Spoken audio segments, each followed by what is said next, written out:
everyone knows that the best pizza is made in a brick oven, preferably in Italy. But if you don't have a brick oven, that's okay. Scientists have come up with an equation that uses physics to produce the perfect pizza. Their thermodynamic equation calculates how pizza makers can mimic a brick oven's heat by tweaking the settings in an electric oven for a positively perfect pie.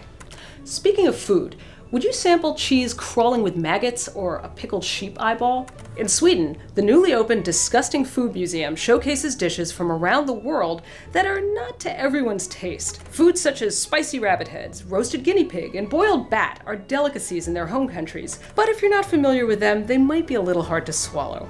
And in other throat-related news, scientists put 4 beatboxers into an MRI machine and captured video of their pops, clicks, and trills. The footage revealed the precise movements of the beatboxers' lips, tongues, larynxes, and jaws in incredible detail, showing how they produced sounds that are not heard in any known language.